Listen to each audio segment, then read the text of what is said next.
Chris Drury and the New York Rangers front office have had a fairly quiet day so far on day one of NHL free agency. They opted not to go out there and spend big on some of these free agents who obviously are going to be getting fairly high cap hits and also fairly long-term contracts, which I think for the most part, most of these deals, I'm kind of happy that we ended up passing on. So I think Drew's done a fine job so far, but he ends up making a trade here for his second move of the day. The first one was signing a pretty much kind of fourth line center in Sam Carrick. And I'll have a video kind of recapping some more stuff later on. But Reilly Smith here ends up getting traded over from the Pittsburgh Penguins to the New York Rangers to more than likely possibly be that right winger to go alongside Kreider and Zibanejad in the top six there.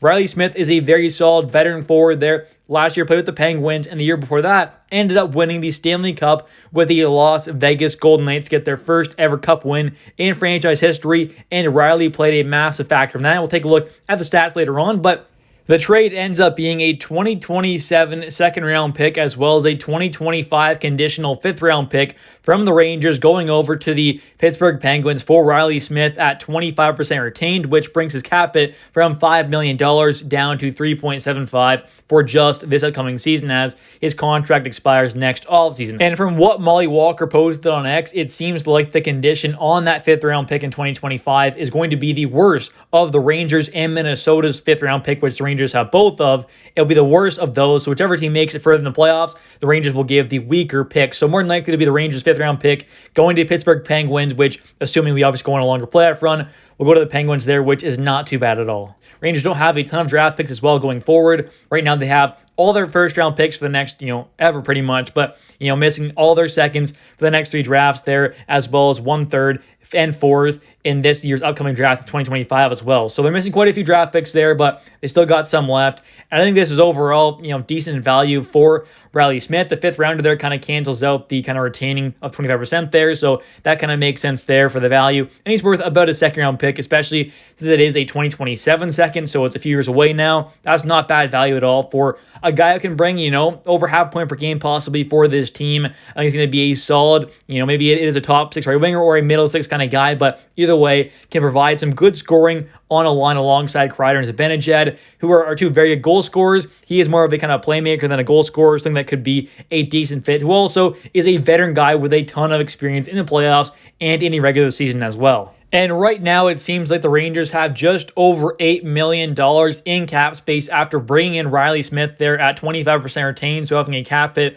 of $3.75 million. But a lot of that is going to get eaten up by re-signing guys like Ryan Lindgren and Braden Schneider, who are both restricted free agents. They're probably going to make something combined around $6 million, give or take, probably a little slightly over that possibly, assuming Braden Schneider gets something around that kind of $2.5 million range, and a guy like Lindgren there is kind of towards that kind of high threes, kind of low four mark. Something around $6 million, slightly over that is probably what they're going to get combined. So you're looking at something around just under $2 million left in cap space, but we could obviously see a guy like Jacob Trouba possibly traded away or bought out or waived, so that could definitely help clear up some cap space as well. So let's see what happens there. Very kind of interesting situation with Trouba there, with the trade possibly happening in Detroit there. We haven't heard some rumors, but maybe that'll happen, maybe it won't. But either way, Rangers will probably have about $2 million or so in cap space, give or take, after re-signing Lindgren and Braden Schneider, where they're going to have to probably bring in a left-handed defenseman, and then depending on what happens with Trouba there, we'll have to see, obviously, what happens after that. But either way, about $2 million after re-signing Lindgren and Schneider there in cap space for this Rangers team going forward. Taking a look now, though, like I said, I think Reilly Smith could be a good fit alongside Kreider and Zibanejad, being more of a playmaker than a goal scorer, more of a pass-first kind of guy, so that could be a pretty decent fit alongside them. And, overall, I think he brings a good kind of scoring addition to the squad. He could be a nice kind of third-line scoring option. Maybe Brendan Othman kind of shows a lot there in training camp or preseason. They want to have him upside, guys like Kreider and Zibanejad, and kind of add some good depth there. Have a guy like Reilly Smith on that third line possibly alongside a guy like Hedl, and maybe it is Cooley or, someone else. That could be a decent kind of third line there and provide some great overall depth on this team. And Reilly Smith can bring some decent size as well. He's 6'1", 185 pounds. So not the biggest guy in the world, but not very small either. Plays a fairly physical game. He's not some overly physical kind of guy, but definitely not afraid to lay the body. Last season ended up having 55 hits in 76 games played. The season before that, 69 hits, then 55 in 56 games played, then 46 hits in 53 games played. So a pretty physical player up there on the ice, which is a nice addition to the squad. And in the playoffs has been very physical as well. So I think that definitely could be a nice kind of addition to the squad. Having a bit of physicality, some decent size, good overall scoring as well could be a good fit on this team, which we know we need more of that kind of toughness and physicality. He can definitely bring a bit of that as well. His overall offensive production at even strength was quite good last season on the Penguins. Ended up having a total of 40 points, but 32 of them came at even strength, which is an important need for this team. And he is a pretty solid goal scorer, but he also is a pretty good playmaker as well. I definitely would say his playmaking skills are better than his overall goal scoring ability, which is kind of the need alongside guys like Kreider and Zibanejad, who are two, very good goal scorers, honestly. Having a guy who's a better playmaker, more of a pass-first kind of guy for the most part, definitely is not the worst addition to go alongside them and could provide a pretty decent overall fit, which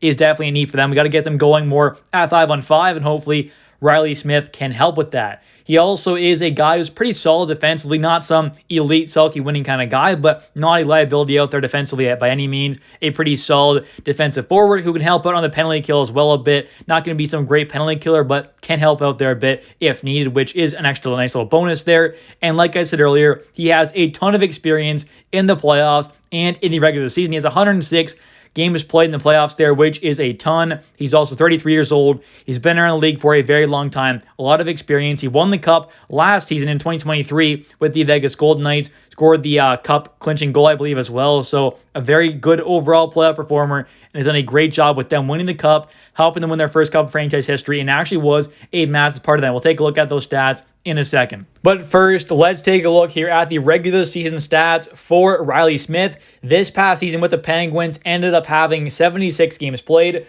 40 points, 13 goals, 27 assists. 12 of his 13 goals as well were at even strength, and 20 out of his 27 assists were at even strength there. So a very good offensive production at even strength, which is a very important thing for this team. The previous season ended up having 78 games played with the Golden Knights there. His last season with them ended up having 16 out of his 26 total goals at even strength. 4 of them came shorthanded as well, so that was pretty nice to see. And 26 out of his 30 total assists came at even strength as well for 56 total points there, 26 goals, 30 assists, 56 points in 78 games played is not bad, but great overall offensive production at even strength, which is a very important need. And back in 2021, 2022, ended up having a total of 56 games played, but 38 points, and did once again a very good job of producing at even strength, which is a clear big bonus with this guy as well. He's not some guy who's going to score a ton on the power play. Most of his production is going to come at even strength, which is a big need alongside guys like Kreider and Zibanejad. He can help put on the penalty kill there. He has been quite lethal, has a total of 13 shorthanded goals scored over his entire NHL career, and a lot of them have come in the fairly recent seasons as well, so that's kind of a nice little bonus there. A guy like Barclay Goodrow goes out there, and we have a guy like Reilly Smith. There can be a nice offensive threat on the PK, which is definitely a nice addition.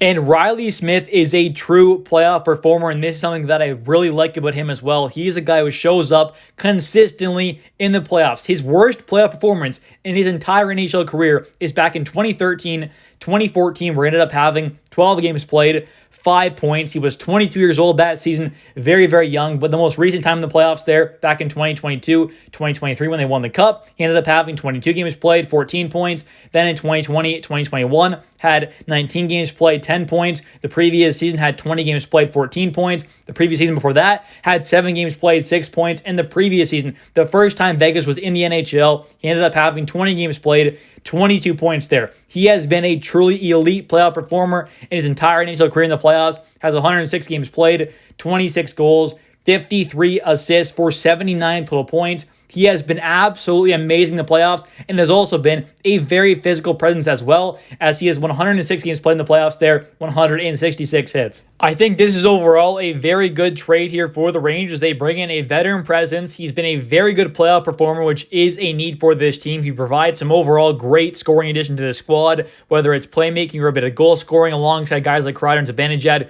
could be a great fit, or could be a nice add-on that third line as well to provide some great overall scoring depth. He's just an all-around very solid player. not too expensive either. A second round pick in 2027 and a fifth rounder in 2025 is not that much at all. But anyways, in the comment section down below, let me know your thoughts on this trade. Do you like it? Do you hate it? Would you rather go after a different player? Would you rather see someone get signed in free agency? Because I know there has been quite a few moves and the Rangers haven't signed any big contracts, but I think there are a lot of kind of bad deals in the future that aren't going to look too great in 2, 3, 4 years. So I think Drury has done a fine job so far. Let me know your thoughts in the comment section down below. Don't forget to hit that like and subscribe button for daily New York Rangers content. Thank you so much for watching. I'll catch you in the next one. See ya.